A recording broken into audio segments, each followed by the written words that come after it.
Sukadam Kevalam Jnanamurtim Dvandvatitam Gagana Sadrisham Tattvamasya Ekam Nityam Vimalamachalam Sarvadi Sakshi Bhutam Bhavatitam Trigunarahitam Satgurum Tam Namami. Nithyananda, my name is Nithyananda and welcome to my channel again. So today we are having another chat about the Nithyananda Yogam, and I've got here Marlene, who is Inner Awakening graduate, and I happen to be her causer for Inner Awakening. And I don't remember when it was exactly. It was March last year. And then Marlene decided to join 2 months ago Nithyananda Yogam.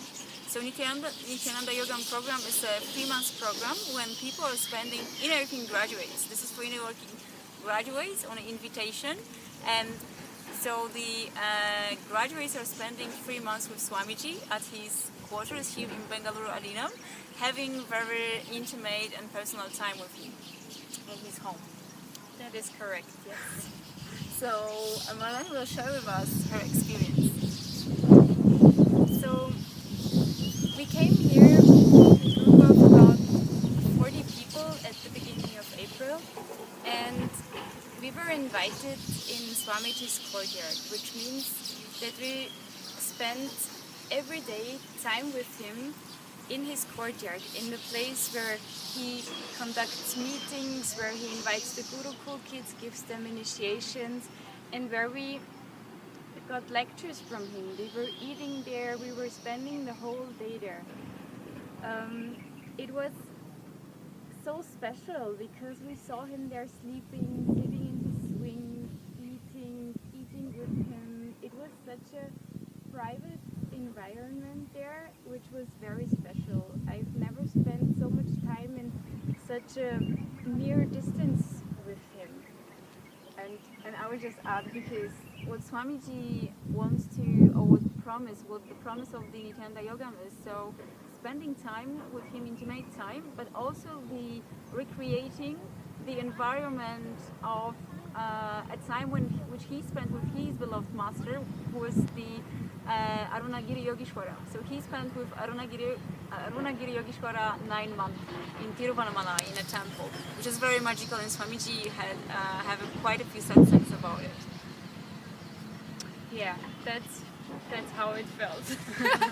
Until one day where the honeymoon, how he called it, was kind of over, and we were assigned to different projects. So the first thing we did was, it was about the time when, closely before the new program, the Sadashivatva program, was about to start. So we were in charge of preparing the dorm, preparing the rooms where the people were sleeping, cleaning the toilets, cleaning the showers, being in charge of the paintings there, taking responsibility for that place. And we struggled a lot. It was work, it was physically challenging, but in the end it was also fun, and we grew. It was like, for me, at one time, preparing all the bunk beds for the people, preparing the mattresses, taking care that each bed has a blanket, a pillow, and everything. I turned into that little kid which was running up the stairs, down the stairs, making sure that everything fits, and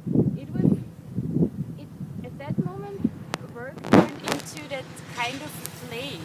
It was fun in the end. And then, of course, Swamiji it never stays the way you expect it to be. So, and then we were assigned to kitchen duty. So 3 weeks we were in charge during Sadashivatva to prepare the food for all the participants who became the new Adinavasis.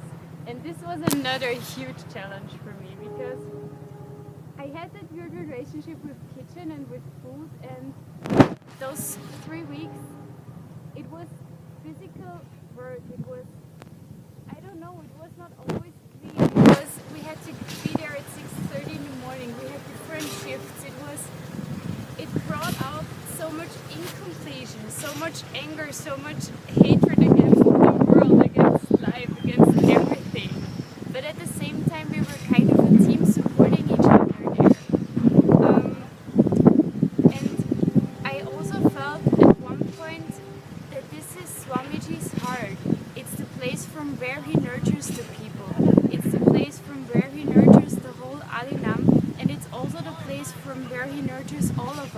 even I felt so nurtured there, and having everything that I wanted.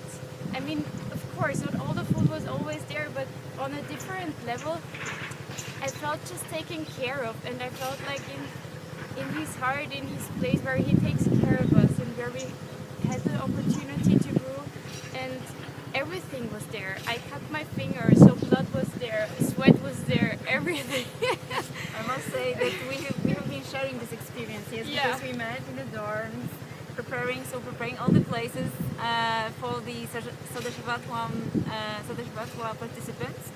And so we had finally, the final number was around 300 people, but we've been preparing for a much larger number, which side. And yes, so what I can say here is basically that Swamiji's space is such that wherever you are in the Arinam, whatever we are assigning to, whether you will be sitting in his courtyard and having an intimate session and, you know, just sitting with him and looking at him and listening to him, or you will be a little bit further away in the other corner of the ashram, you still, the completion space, the whole purpose of being here, which is spirituality, which is spiritual progress and enlightenment, is happening.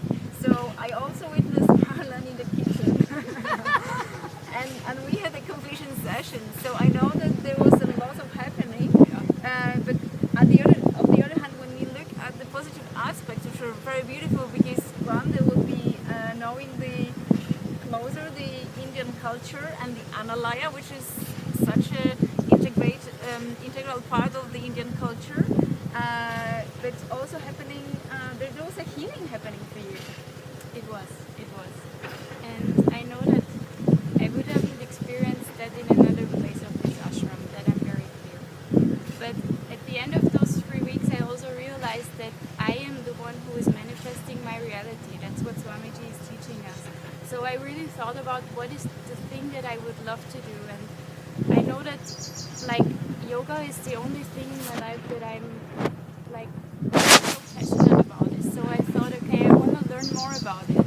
And that was the point where I got involved in writing a book about yoga with my yoga Swami.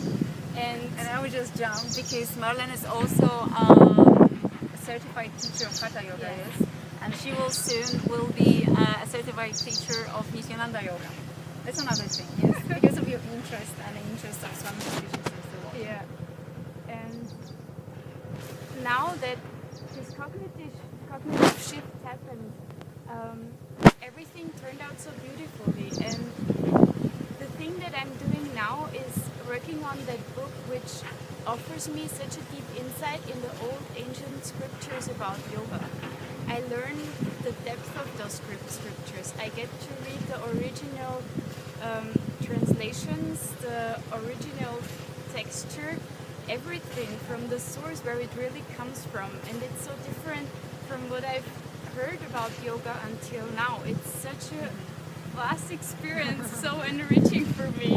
And again, I will just add that Swamiji, he revives the Vedic tradition, but in many aspects, or in all aspects really, and is the ambassador or head of Hinduism.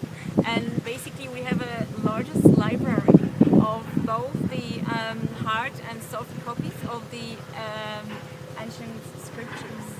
And he's absolutely fascinated, and you know, this is his passion, one of his passions as well, to collect them, to preserve them for the future generations, but also to ensure that the whole tradition is